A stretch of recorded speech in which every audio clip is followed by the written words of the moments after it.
Hello and welcome to My Daily Trivia. I'm your host, Danny. Today is Thursday, August 24th, and I hope that you are having a wonderful day. If this is your first time listening, I want to say welcome. My Daily Trivia is a 10-round quiz show with no specific themes, topics, or categories. We do, however, have a new episode every day, Monday through Friday, with each day getting progressively harder. So today is, of course, Thursday, which means that today will be relatively challenging. As always, if you do find this episode to be a bit hard, I encourage you to listen to our other episodes throughout the week. I encourage you to check in tomorrow on Friday. You never know, you might surprise yourself. You might know the answer to some questions, and if you don't, you might learn something along the way. If, however, you find this episode to be a bit simple, well, then check in tomorrow on Friday. It's going to be the hardest day of the week. So, without further delay, let's get into today's round of questions with question number 1. Which gulf is located between the Arabian Peninsula and the Horn of Africa?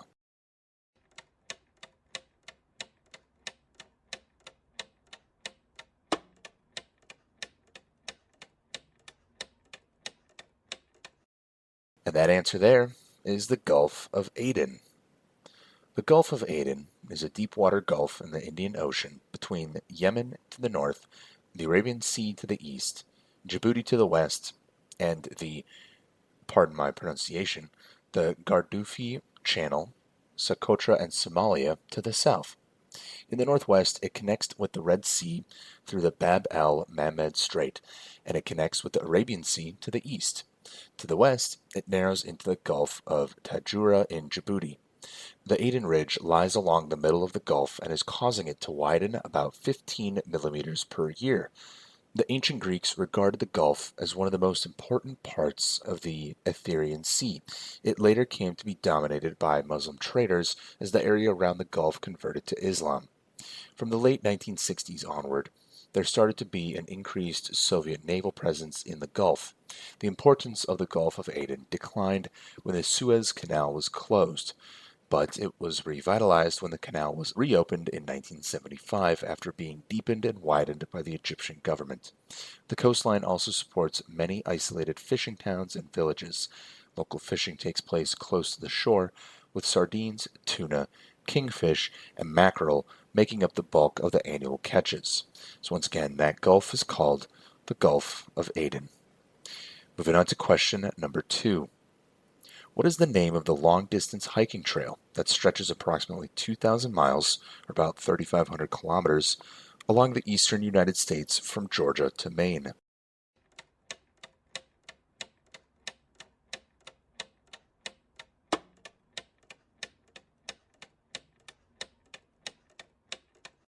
And that hiking trail is called the Appalachian Trail. The Appalachian Trail, also called the AT, is a hiking trail in the eastern United States, extending almost 2,000 miles, or about 3,500 kilometers, between Springer Mountain in Georgia and Mount Katahdin in Maine. It passes through 14 states, and the Appalachian Trail Conservatory claims that the Appalachian Trail is the longest hiking-only trail in the world. More than 3 million people hike segments of the trail each year. However, through hikers walk the entire trail in a single season. The number of through hikers per year has increased steadily since 2010, with 715 northbound and 133 southbound through hikers reported for 2017. The Appalachian Trail Conservancy estimates that there are over 3,000 attempts to traverse the entire trail each year, only about 25% of which succeed. If you want to learn more, there are many books, documentaries, and websites that are dedicated to the pursuit. Moving on to question number 3. What does the acronym AIDS stand for? That's AIDS.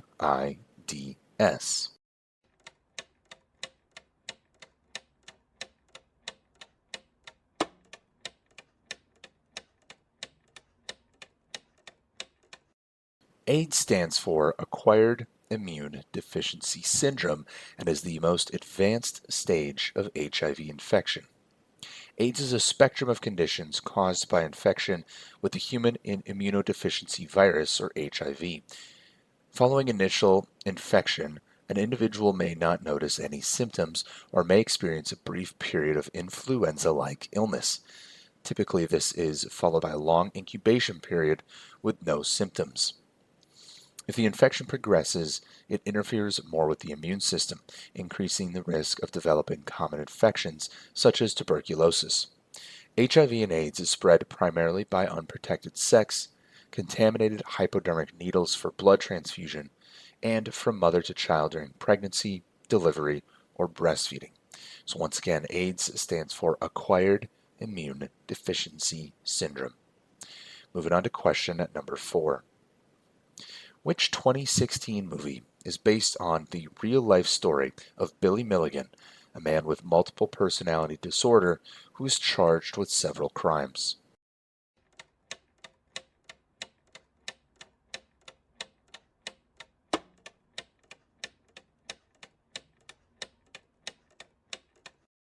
And that film is called Split. Split is a 2016 American psychological thriller film written, directed, and produced by M. Night Shyamalan and starring James McAvoy, Anya Taylor-Joy, and Betty Buckley. The film follows a man with a dissociative identity disorder who kidnaps and imprisons 3 teenage girls in an isolated underground facility. The film is loosely based on the story of Billy Milligan, an American man who was the subject of a highly publicized court case in Ohio in the late 1970s. After having committed several felonies, including armed robbery, he was arrested for 3 rapes on the campus of Ohio State University.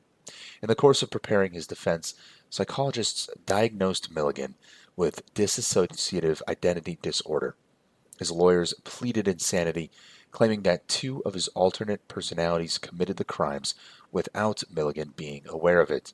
He was the first person diagnosed with dissociative identity disorder to raise in such a defense, and the first acquitted of a major crime for this reason, instead spending a decade in psychiatric hospitals.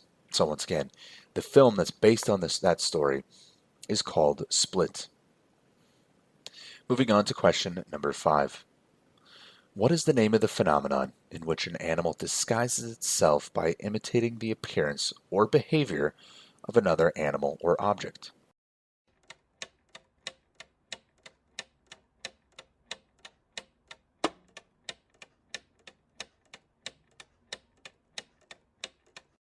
The answer there is mimicry. In evolutionary biology, mimicry is an evolved resemblance between an organism and another object, often an organism of another species. Mimicry may evolve between different species or between individuals of the same species. Often, mimicry functions to protect a species from predators, making it an anti-predator adaptation. Mimicry evolves if a receiver, such as a predator, perceives the similarity between a mimic, which is the organism that has a resemblance, and a model, which is the organism it resembles. And as a result, it changes the behavior in a way that provides a selective advantage to the mimic. There are many examples of mimicry, from butterflies to snakes. One example I found interesting was the mimicry that existed in insects such as bees and hoverflies, mimicking the more dangerous stinging wasps. So think yellow and black colored bugs, and when you see it, you think of it as a wasp, but then you realize that it's actually something else. Well, that is mimicry. Moving on to question number 6. What is the process by which an unstable atomic nucleus spontaneously decays, increasing radiation in the form of particulates or electromagnetic waves?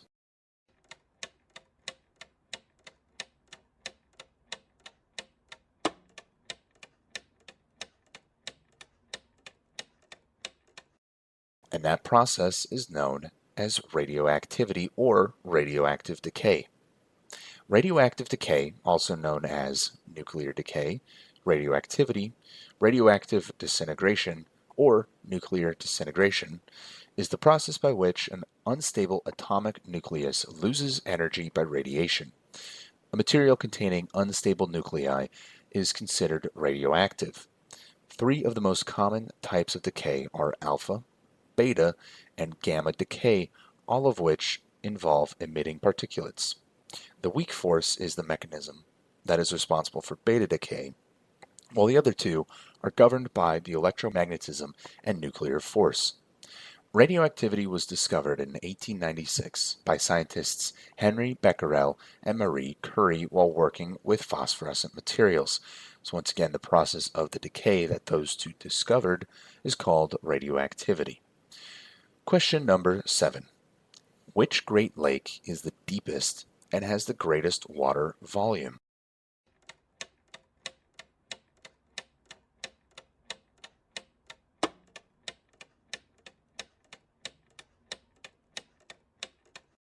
And that Great Lake is Lake Superior. Lake Superior is the largest freshwater lake in the world by surface area and the third largest by volume, holding 10% of the world's surface fresh water. Located in central North America, it is the northernmost and westernmost of the Great Lakes of North America, straddling the Canada-United States border with the Canadian province of Ontario to the north and east and the United States of Minnesota to the west and Wisconsin and Michigan to the south. It drains into Lake Huron via St. Mary's River, then through the lower Great Lakes to the St. Lawrence River, and ultimately to the Atlantic Ocean. The Ojibwe name for the lake is Gitchagami, meaning Great Sea. Henry Wadsworth Longfellow wrote this name as Gitchagumi in the poem The Song of the Hiawatha, as did Gordon Lightfoot in his song The Wreck of the Edmund Fitzgerald. Quick fun fact, it takes 551 billion gallons of water to raise the water level of that lake 1 inch. That's equivalent to 2 trillion liters for non-US listeners. So once again, it takes that much water, 500 billion gallons, roughly 2 trillion liters, for the water to raise just 1 inch, which I think is quite insane. But that is Lake Superior, the deepest and largest of the Great Lakes. Question number 8. What is the capital city of Canada?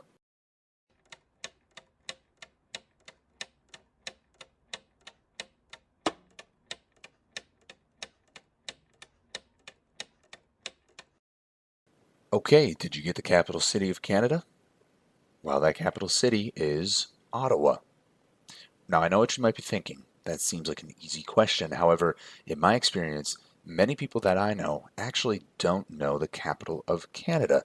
If you got it correct, congratulations. But in my experience, when I ask people this, oftentimes they will guess cities like Toronto, Montreal, possibly even Quebec City. But Ottawa is the capital city of Canada. It is located in the southern portion of the province of Ontario at the confluence of the Ottawa River and the Rideau River. Ottawa borders Gatineau, Quebec, and forms the core of the Ottawa-Gatineau Census Metropolitan Area and the National Capital Region.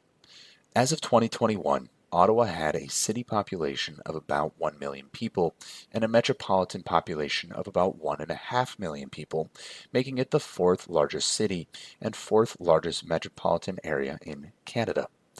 A selection of Ottawa as the capital of Canada predates the Confederation of Canada.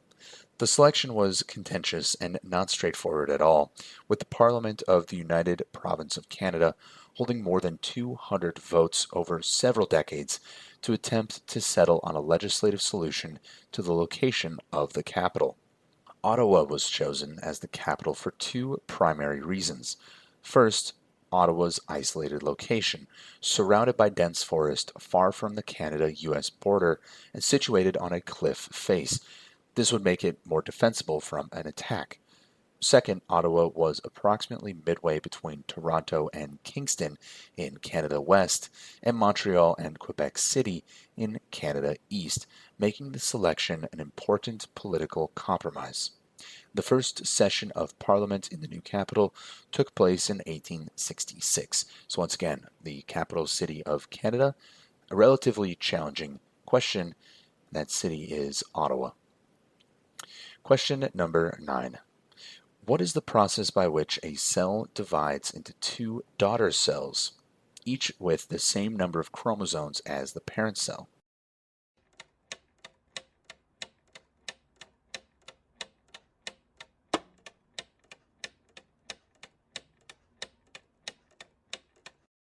and that process is known as mitosis.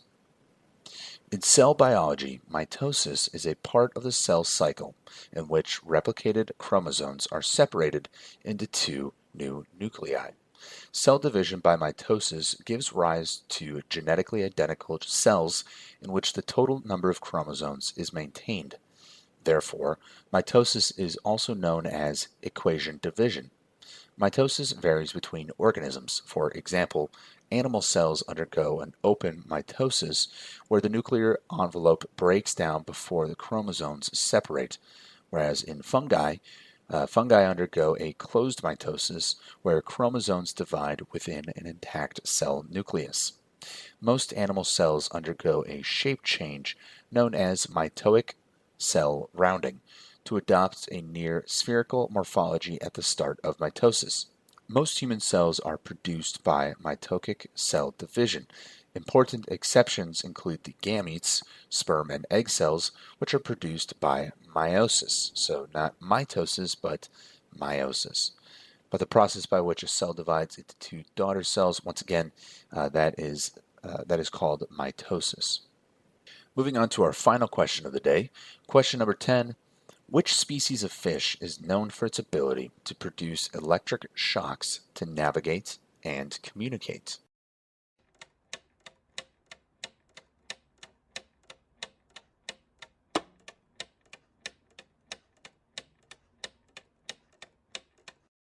And that species of fish is the electric eel. The electric eels are a genus, Electrophorus, of neotropical freshwater fish from South America in the family Gymnotidae. They are known for their ability to stun their prey by generating electricity, delivering shocks at up to 860 volts. Now, for reference, a standard American electrical outlet produces about 110 volts. I think European outlets are about 220, if I'm not mistaken. So that puts it in kind of reference for 860 volts from an electric eel. Their electrical capabilities were first studied in 1775, contributing to the invention in 1800 of the electric battery. Now, despite their name, electric eels are not closely related to the true eels, but are members of the electroceptive knifefish order. I mispronounced this, I think, Gymnotiformes. This order is more closely related actually to catfish. In 2019, electric eels were split into three species. For more than 2 centuries before that, the genus was believed to be monotypic, containing only Electrophorus eels. They are nocturnal, obligate air-breathing animals with poor vision complemented by electrolocation. They mainly eat fish, and electric eels grow for as long as they live, adding more vertebrae to their spinal column. Males are typically larger than females, reaching over 2 meters long, and some in captivity have lived for over 20 years. So once again, that species of fish is, of course, the electric eel. Now that will conclude this round of My Daily Trivia. If you found this round, again, to be a little bit challenging, well, I encourage you to listen tomorrow. You just never know. You might learn something. You might even surprise yourself and know the answer to a challenging question. If, however, you found this round to be a little too easy, check in tomorrow. Friday's going to be our hardest day of the week. And as always, we encourage you to tell your friends, tell your family. We're always trying to grow the community here at My Daily Trivia. I want to thank each of you again for listening to My Daily Trivia. I'm your host, Danny, and I will see you tomorrow.